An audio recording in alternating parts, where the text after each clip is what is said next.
Hello नमस्कार दोस्तों, शिक्षा पारकम में आपका तहे दिल से स्वागत करता हूं। दोस्तों आज हम विज्ञान में एक महत्वपूर्ण टॉपिक लेकर आए हैं जो हमारे रेलवे के आगामी परीक्षा होने वाली हैं, उसमें महत्वपूर्ण टॉपिक यह है वर्क यानी कार्य।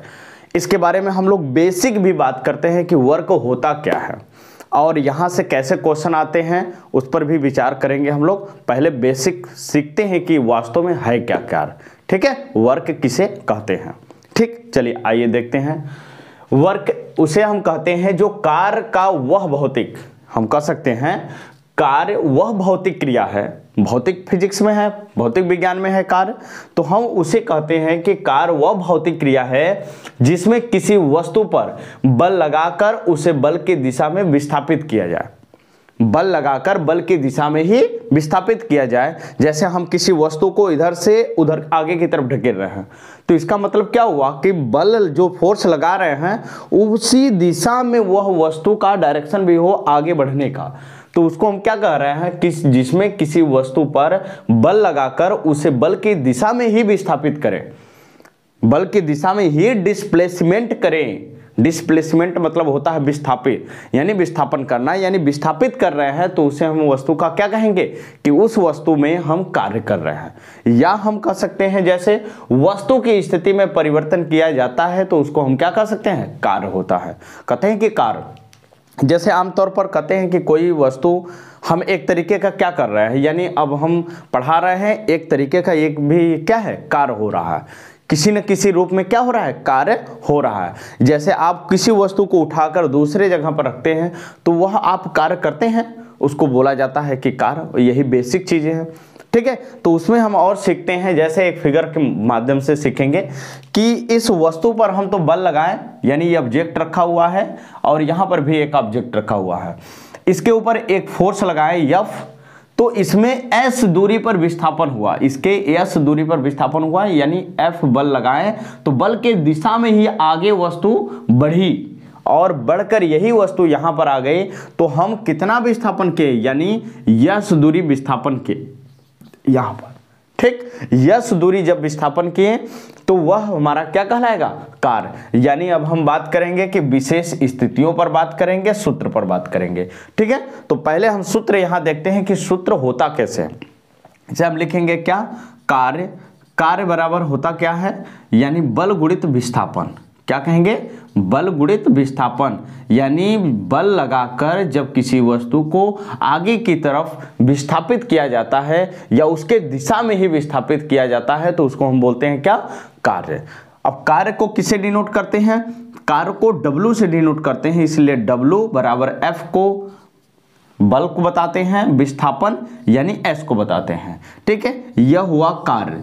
अगर अच्छे तरीके से और हमको समझना है तो अगर हम कह दें कि इसी वस्तु पर ये तो सामने की ओर कर रहा है, या कोई आप देखे होंगे कि कोई ऐसी चीजें होती हैं जो कहा जाए कि किसी दाब लगाकर किसी वस्तु को किसी थीटा एंगल पर वस्तु को उठाया जाए या कार्य करे, तब के लिए केस कैसे बन सकता है। यानी इसी वस्तु में अगर हम बात कर दें कि इस तरीके से डायरेक्शन है, यहां पर इस तरीके से उठाया जाए, यानी इसके बीच का एंगल कितना हो जाए, थीटा, तो इसका हम घटक जानते होंगे कि घटक किया जाता है जब कहीं पर वस्तु इस तरीके से कार्य करता है तो इसका हम घटक करते हैं सामने की तरफ, तो इनके बीच का जो एंगल दिखाई दे रहा है यानी थीटा एंगल है। तो यहां पर जो ध्यान दीजिएगा, यहां पर जब ऐसे कोई वस्तु होती है तो इसके ऊपर थीटा एंगल जब बनता है तो इसको नीचे जैसे ए लिख दिया गया, ए का हम घटक किए, घटक का मतलब दो डायरेक्शनों में उसका दिशा बताना, यानी यहां पर यह लाइन क्या हो जाएगा, यानी ए कॉस थीटा हो जाएगा, ठीक, और यह लाइन क्या हो जाएगा, ए साइन थीटा हो जाएगा। क्यों हो जाएगा, क्योंकि यहां पर हम इसका घटक किए। अब एक बात आप याद रखिएगा जरूर कि जिसके ऊपर थीटा होता है, जिस बेस पर थीटा होता है, यानी एक्स अक्ष है ये वाई अक्ष है, तो जिस पर थीटा रहेगा उस वाले लाइन को हम उसको बताएंगे क्या, कॉस थीटा के रूप में लिखेंगे। जैसे यहां पर ए लिखा हुआ है तो हम ए कॉस थीटा लिख दिए, यहां पर एफ था, एफ बल लगेगा आगे की तरफ तो हम यहां पर क्या लिख सकते हैं, एफ कॉस थीटा, और इधर क्या लिखेंगे, एफ साइन थीटा, ठीक। वैसे ही यहां पर भी कर सकते हैं, जिस पर थीटा नहीं रहेगा उसको साइन थीटा, जिसके ऊपर थीटा रहेगा उसको हम लिखेंगे कॉस थीटा। ई है आपका प्रोडक्ट। कैसा प्रोडक्ट है?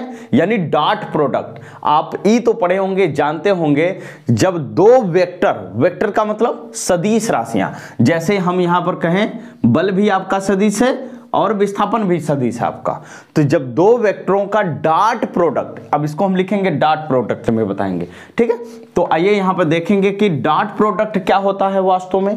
यहां पर हम लिख सकते हैं W बराबर क्या लिखेंगे यहां पर, F का वेक्टर डॉट यस का वेक्टर। ऐसे क्यों लिखेंगे कि जब दो वेक्टरों का डॉट प्रोडक्ट, यहां पर ऐसे ही गलत है, ठीक है, यहां पर इस तरीके से गलत है, यानी ऐसे हम इसको लिख सकते हैं डायरेक्ट, इस तरीके से गुणा कर देते हैं, आप पढ़ लेते हैं। लेकिन जब इस तरीके से हमको बताना पड़ेगा तो हम इसको लिखेंगे डॉट प्रोडक्ट। जब दो वेक्टरों का डॉट प्रोडक्ट होता है तो हमें जो मिलता है वो क्या होता है, अदिश राशि। अदिश यानी स्केलर क्वांटिटीज, ठीक है। तो जैसे हम यहां पर लिख सकते हैं कि यह क्या है, कार्य एक अदिश राशि है। कार्य क्या है, अदिश राशि है।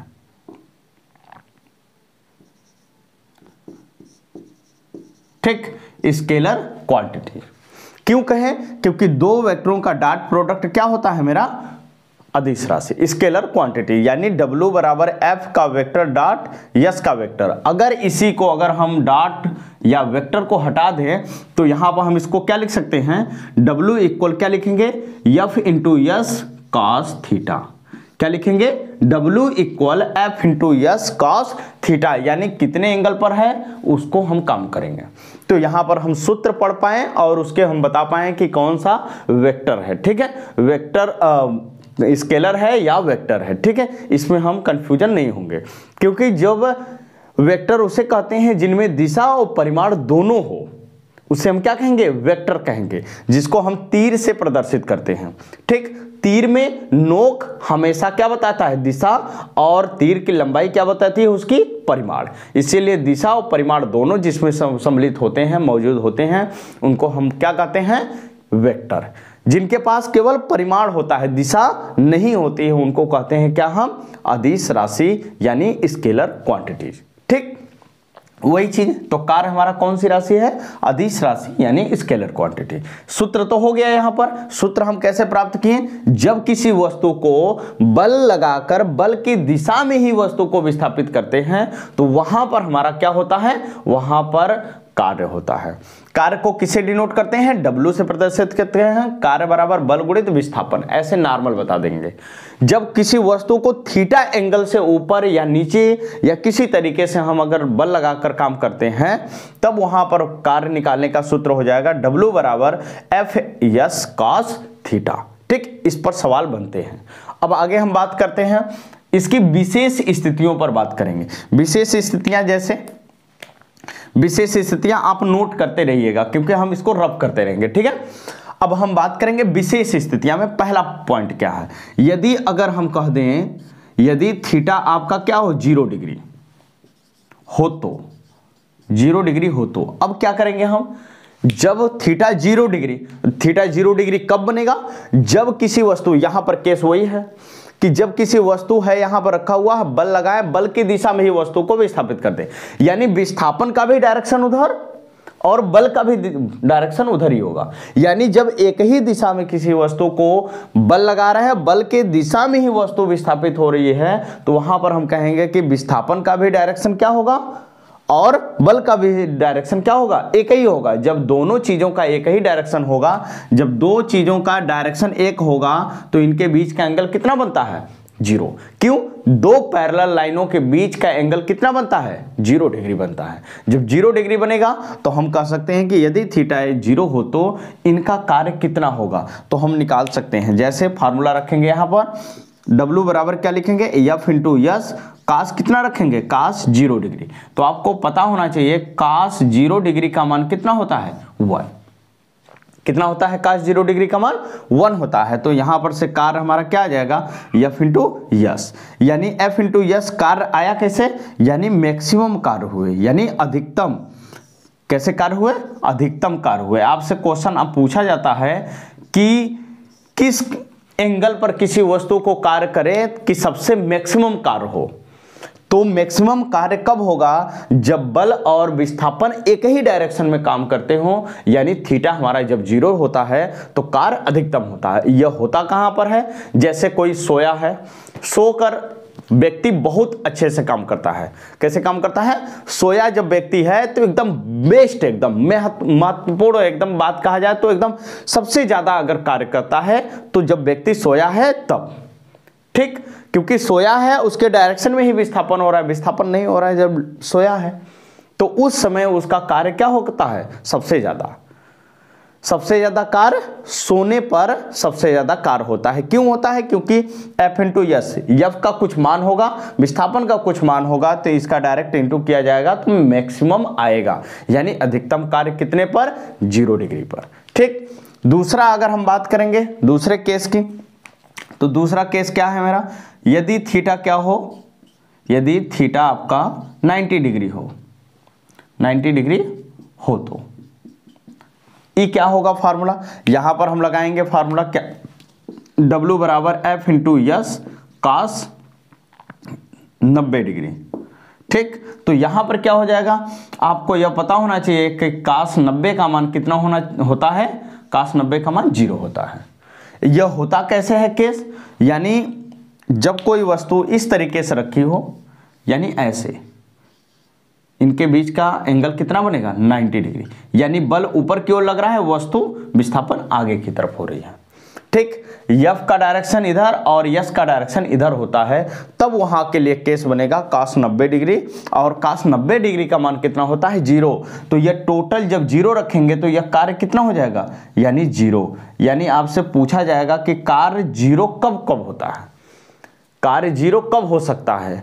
ठीक, तो हम कहेंगे कि कार्य 0 होने की संभावना 3 स्थिति में है, कार्य 0 होने की संभावना 3 स्थिति में है। तो हम बात करेंगे कि किस किस स्थिति में, तो पहले स्थिति में तो देखा गया कि काश जब 90 डिग्री होगा, यानी थीटा 90 डिग्री होगा, तब हम कहेंगे कि कार्य हमारा क्या आएगा, 0 आएगा। ठीक, जब हमारा विस्थापन 0 हो, विस्थापन 0 हो, विस्थापन 0 कैसे होगा, जैसे अगर हम बात करेंगे कि हम सीढ़ियों से छत पर गए, छत पर से नीचे वापस फिर अपने स्थान पर आ गए, तो यानी विस्थापन कितना हुआ, 0, क्योंकि विस्थापन क्या होता है, विस्थापन होता है दो बिंदुओं के बीच की न्यूनतम दूरी को हम क्या कहते हैं, विस्थापन। विस्थापन धनात्मक, ऋणात्मक, शून्य तीनों हो सकते हैं, इसलिए वहां पर कहा गया कि सीढ़ियों पर से गए और छत पर से फिर वापस नीचे आ गए उसी स्थान पर, तो कार्य हमारा कितना हुआ, या कार्य हम कितने किए, तो कार्य हम उतना किए, कितना, 0। क्यों, क्योंकि विस्थापन जब 0 हो गया तो टोटल सभी मान क्या हो जाएंगे, 0 हो जाएंगे। या तीसरा केस क्या होगा, जब कार्य वहां पर 0 होगा, जैसे किसी वस्तु पर बल ही हम न लगाएं, किसी वस्तु पर बल ही न लगाएं, विराम स्थिति में रखा हुआ है, विराम स्थिति में है तो बल नहीं लगा तो भी कार्य कितना होगा, 0 होगा, क्योंकि विस्थापन नहीं होने पर भी 0 कार्य होगा, 90 डिग्री होने पर भी कार्य 0 होगा, और बल नहीं लगेगा वस्तु पर, विराम में रहेगा तो भी कार्य 0 होगा। ठीक, 3 स्थितियों के लिए कार्य 0 होता है।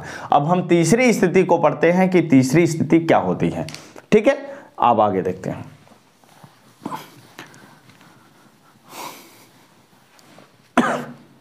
हाँ, अब तीसरी स्थिति क्या है, तीसरी स्थिति हमारा क्या है, यदि हम कह दें कि थीटा कितना हो, थीटा 180 डिग्री हो तो, 180 डिग्री हो तो, जब 180 डिग्री होगा तब क्या होगा, यानी 180 डिग्री, जैसे हम कह देते हैं कि यहां पर कोई वस्तु रखी हुई है इसके ऊपर, ठीक, तो इसको हम बल तो लगा रहे हैं ऊपर की ओर, लेकिन एक फ्रिक्शन बल होता है स्मॉल F से, फ्रिक्शन, घर्षण बल, वस्तु का विस्थापन तो इधर हो रहा है, वस्तु को इधर हम लेके जा रहे हैं, लेकिन उसकी जस्ट अपोजिट डायरेक्शन में कौन सा बल लगता है, घर्षण बल।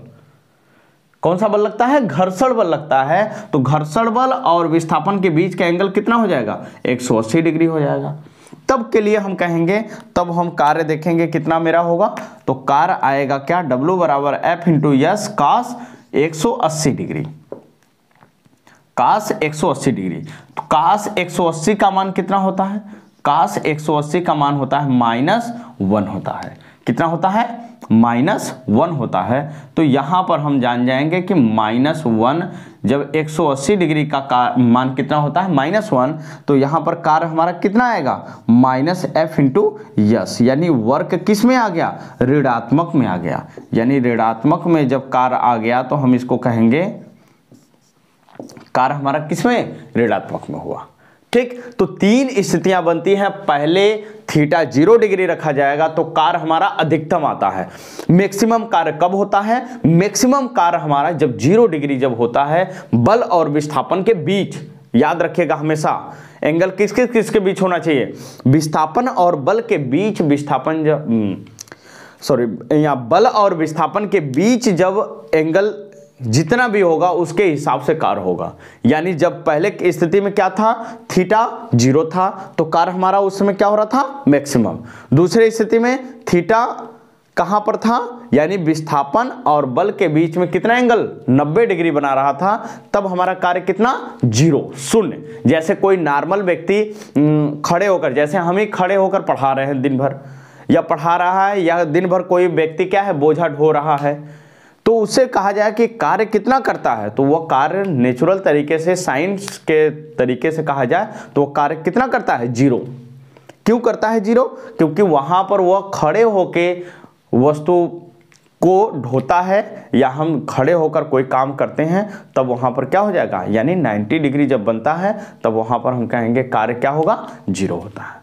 ठीक, तीसरा केस क्या हुआ? तीसरा हम कहेंगे उनके बीच का एंगल कितना हो? थीटा 180 हो। जब थीटा 180 होगा तब उसमें कार्य कितना होगा?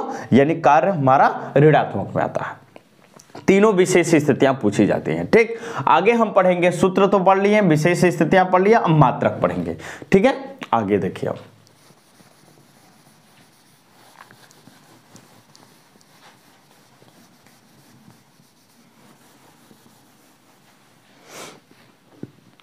हाँ, आइए देखें क्या है मात्रक हम पढ़ेंगे। अब मात्रक क्या क्या होता है, यानी वास्तव में कार्य का मात्रक क्या है। अब यहां पर हम बात करेंगे कि W बराबर F का मात्रक क्या होता है। एसआई पद्धति में हम पढ़ रहे हैं, क्या एसआई पद्धति में पढ़ रहे हैं, या हम इसको कह सकते हैं MKS पद्धति में। ठीक है, MKS पद्धति में एसआई, या हम कहेंगे MKS पद्धति में। ठीक, तो बल का मात्रक कितना क्या होता है? न्यूटन होता है। तो इसको हम लिख सकते हैं क्या? न्यूटन इंटू विस्थापन किसमें हो रहा है? यानी मीटर में हो रहा है, तो हम इसको लिख सकते हैं मीटर। तो इसको हम बोल देते हैं कि कार्य का मात्रक जो होगा, कार्य का मात्रक क्या होता है? Newton meter. क्या होगा? Newton meter, newton meter. ठीक, या हम कहेंगे, अब यहां पर हम या की बात करेंगे, या हम इसको लिख सकते हैं क्या? इसको बोल सकते हैं जूल होता है। क्या होता है? जूल होता है। ठीक है, जूल। कार्य का मात्रक क्या होगा? न्यूटन मीटर, या हम इसको क्या कहेंगे? जूल कहेंगे। ठीक है, कार्य का मात्रक क्या होगा? न्यूटन मीटर या जूल। ये महत्वपूर्ण इंपॉर्टेंट है एग्जाम की दृष्टि से। बराबर ये लगातार क्वेश्चन पूछता रहता है कि कार्य का मात्रक क्या होता है? न्यूटन मीटर, और या कहेंगे हम तो जूल कहेंगे। किस पद्धति में? एसआई पद्धति में या एमकेएस पद्धति में। ठीक है, अब हम बात करेंगे इसकी सीजीएस पद्धति। तो सीजीएस पद्धति में क्या होता है? सीजीएस पद्धति में क्या होगा इसका मात्रक? तो इसी न्यूटन को हम क्या लिख देते हैं? डाइन। क्या लिख देते हैं? डाइन लिखेंगे। डाइन इंटू इस मीटर को क्या लिखेंगे? सेंटीमीटर लिखेंगे, सेंटीमीटर लिखेंगे। ठीक, डाइन सेंटीमीटर, या हम इसको क्या, जैसे हम इसको न्यूटन मीटर को क्या लिखें? जूल, वैसे हम इसको क्या कहेंगे? इसको हम बोल देते हैं अर्ग। क्या बोलते हैं? अर्ग बोलते हैं, अर्ग। ठीक है, अर्ग बोलेंगे। ठीक, तो कार्य का मात्रक एमकेएस या सीजीएस पद्धति में कितना होता है? एमकेएस या एसआई पद्धति में, एसआई पद्धति या एमकेएस, एमकेएस या एसआई पद्धति में क्या होता है? न्यूटन मीटर, या हम बोलेंगे उसको जूल बोलेंगे। सीजीएस पद्धति में क्या होगा? डाइन सेंटीमीटर, या हम उसको बोलेंगे अर्ग बोलते हैं। ठीक है, तो हम बात करेंगे कि अब इन दोनों में संबंध कैसे देखेंगे। लिखे है ना, जूल व अर्ग में संबंध कैसे होता है। ठीक, जूल व अर्ग में संबंध क्या होगा, इसको हम देखते हैं। आइए देखते हैं जूल व अर्ग में संबंध क्या होता है। तो यहां पर हम कहेंगे कि 1 न्यूटन, यहां पर तो हम लिखे थे 1 न्यूटन मीटर बराबर क्या होगा, 1 न्यूटन मीटर, या हम इसको लिख सकते हैं क्या, 1 जूल, 1 जूल बराबर लिखते हैं। ठीक, आगे देखेंगे हम 1 जूल बराबर, 1 जूल बराबर क्या होता है, 1 न्यूटन मीटर, यही होता है, इक्वल होता है। तो हम इसको बदल लेते हैं, 1 न्यूटन में कितने डाइन होंगे, तो 1 न्यूटन में 10 के पावर 5 डाइन होते हैं। ठीक, इतना होता है। और 1 मीटर में, 1 मीटर में 100 सेंटीमीटर होता है, सेंटीमीटर होता है। ठीक, अब यही चीजें हम यहां पर रखेंगे। तो 1 न्यूटन में हम कितना लिखेंगे, 10 के पावर 5 डाइन लिखेंगे, इंटू 1 मीटर में कितना सेंटीमीटर, या हम इसको लिख सकते हैं 10 के पावर 2 सेंटीमीटर, क्या लिखेंगे, सेंटीमीटर। ठीक, इतना हो गया। अब इसको हल करेंगे हम तो क्या हो जाएगा, 10 के पावर 7, 5 और 2, ये बेस क्या हो जाएगा, जुड़ जाएगा, उसका बेस समान है तो आधार क्या हो जाएगा, घात उसका जुड़ जाएगा। तो 10 के पावर 7 डाइन सेंटीमीटर, सेंटीमीटर। अब हम इसी को क्या कहते हैं, अभी हम तो पढ़े हैं कि डाइन सेंटीमीटर को क्या कहते हैं, 10 के पावर 7 डाइन सेंटीमीटर को हम कहेंगे क्या, अभी हम बोले हैं, अभी हम बताए हैं कि डाइन सेंटीमीटर बराबर क्या होता है, अर्ग के बराबर होता है। तो इसको हम क्या लिख सकते हैं, अर्ग लिख सकते हैं। ठीक, किसके बराबर, 1 जूल के बराबर, 1 जूल के बराबर 10 के पावर 7 अर्ग होता है। ठीक है, इस तरीके से यहां पर इसका यह मान होता है। ठीक है, अब आगे हम इसको देख लेते हैं, थोड़ा फ्रेम में कट तो रहा है कि नहीं।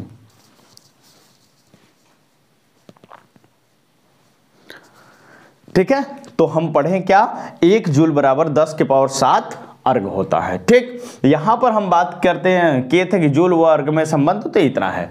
अब हम एक टॉपिक और पढ़ लेते हैं, कार्य का बीमा, कार्य का बीमा। कार्य का बीमा क्या होता है, डायमेंशन, डायमेंशन कैसे निकलता है, तो आपको पता होना चाहिए डायमेंशन, द्रव्यमान को, द्रव्यमान का डायमेंशन क्या होता है, कैपिटल M से लिखते हैं। ठीक है, इधर हम लिख देते हैं यहां पर, फिर उसके बाद हम सीख लेते हैं। ठीक, अब यहां पर देखिए आगे,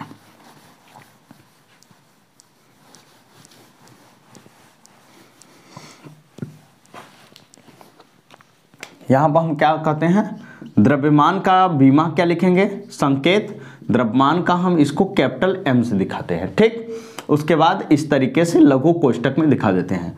मीटर को हम दिखाते हैं किसमें, मीटर को L से दिखाते हैं और कैपिटल L से। समय को किसे दिखाते हैं, समय का हम दिखाते हैं कैपिटल T से, इस तरीके से बीमा। तो यहां पर हम इसको हल करेंगे, यानी मात्रक क्या था यहां पर, कार्य का मात्रक, यहां पर हम लिखेंगे कार्य बराबर क्या था, F इंटू एस, यानी अब इसको भी हम तोड़ सकते हैं। जब इसको हम तोड़ेंगे तो यहां पर हम F बराबर क्या लिखते हैं, F बराबर M इंटू ए, तो यहां पर M इंटू ए लिख दिए, यहां पर इंटू यस लिख दिए। ठीक, तो यहां से भी सवाल आते हैं, तो यहां पर हम कहेंगे यम का बीमा अब लिखने जा रहे हैं, बीमा लिखने जा रहे हैं, तो यम का बीमा क्या होगा, यानी कैपिटल M, या पहले इसका मात्रक लिख लें हम पहले, तो लिखेंगे क्या हम, केजी, द्रव्यमान को केजी, और यहां पर त्वरण का मात्रक क्या होता है, मीटर पर सेकेंड स्क्वायर, इंटू यहां पर क्या है, ये विस्थापन है, विस्थापन का मतलब क्या होगा, मीटर। तो इसको हम हल करेंगे पूरा, तो यह क्या हो जाएगा, केजी मीटर का स्क्वायर, ये 2 मीटर हो गए, अब पर सेकेंड स्क्वायर है तो इस सेकेंड को ऊपर लेके जाएंगे तो क्या हो जाएगा, -2 हो जाएगा पावर इसका। तो इसका हम बीमा लिख सकते हैं क्या, यानी द्रव्यमान को बता रहा है तो ये कैपिटल M होगा। ठीक, उसके बाद ये मीटर है, मीटर को हम दिखाए थे क्या, कैपिटल L, तो इसके पावर 2 है तो 2 लिख दें यहाँ पर। सेकेंड है, सेकेंड को t तो इसके पावर कितना है -2, तो यहाँ पर हम ऐसे लिख दिए। ठीक, अब इसको एक साथ हम लिख सकते हैं m l के पावर 2 t के पावर -2। ठीक, इस तरीके से हमारा क्या है, कार्य का बीमा। कोई भी कार्य है, चाहे गतिज ऊर्जा, चाहे स्थितिज ऊर्जा, चाहे कार्य, चाहे ऊर्जा, किसी का भी आपसे पूछे कि बीमा क्या होगा तो आप बताएंगे m l के पावर 2 t के पावर -2, क्योंकि सभी का कार्य का किसी भी रूप में कार्य हो रहा है उसका मात्रक क्या होता है, जूल ही होता है। ठीक है, तो हम इन सब चीजों पर बात किए कार्य पर, और डीप से अध्ययन किए कि कार्य किसे कहते हैं और कार्य कैसे कैसे होती हैं, उनके सूत्र याद किए, और सूत्र के माध्यम से हम मात्रक याद किए। मात्रक SI और CGS दोनों पद्धतियों में याद किए और उसका बीमा देखें। और हम सबसे इंपॉर्टेंट यह चीज था कि यह कौन सा राशि है, कौन सी राशि है, यानी अदिश राशि है। उसके बाद हम पढ़ें कि किस किस कंडीशन में कार्य कैसे कैसे कितना कितना होता है, विशेष स्थितियों के बारे में। अब हम आगे हम पहले थ्योरी पढ़ रहे हैं, फिर उसके बाद हम लोग पढ़ेंगे इसके ऊपर न्यूमेरिकल। तो पहले थ्योरी कंसेप्ट कर लें, क्लियर कर लें कि थ्योरी कैसे कैसे होती हैं। आप इसको कोशिश करके आप नोट बनाइए बाकायदे। अब तो यह टाइम एडजस्ट कर लिए हम, और अब रेगुलर क्लास आपको साइंस के मिलते रहेंगे, और कंटिन्यू जहां तक कोशिश किया जाए कि कंटिन्यू आपको एक वीडियो जरूर दिन भर में, शाम या सुबह, दिन भर में क्या है एक वीडियो दे। अगर ज़्यादा से ज़्यादा वीडियो हो सकता है तो ज़्यादा भी वीडियो दे सकते हैं, क्योंकि हमारे आने वाले आगामी जितने भी परीक्षा होने वाले हैं वो बहुत कम टाइम में बचा है। ठीक है, जनवरी और फरवरी के माना जा रहा है कि जनवरी फरवरी में यह वैकेंसी रेलवे की जो है कि टेक्नीशियन और लोको पायलट की आने वाली है, RPF भी आएंगी। ठीक है, तो जितने भी रेलवे के एग्जाम होते हैं उसमें हर साइंस के क्वेश्चन और अच्छे क्वेश्चन पूछे जाते हैं। तो हम लोग थोड़े थोड़े चीज़ों को बेसिक से पढ़ते चलेंगे तो अच्छे कंसेप्ट से पकड़कर क्वेश्चन को बना सकते हैं। ठीक है, तो यह चैनल को अभी दोस्तों आप लोग सब्सक्राइब नहीं किए हैं तो चैनल को सब्सक्राइब करिए और ज़्यादा से ज़्यादा लोगों को शेयर करिए, क्योंकि शेयर जब तक करेंगे नहीं तब तक बाकी अपने मित्र को शेयर करेंगे, तभी यह कंसेप्ट और बेसिक चीज़ों को समझ पाएंगे। ठीक है, और हम लोग क्वेश्चनों पर विचार करते रहेंगे और क्वेश्चन को प्रैक्टिस करते रहेंगे। ठीक है, तो धन्यवाद, जय हिंद।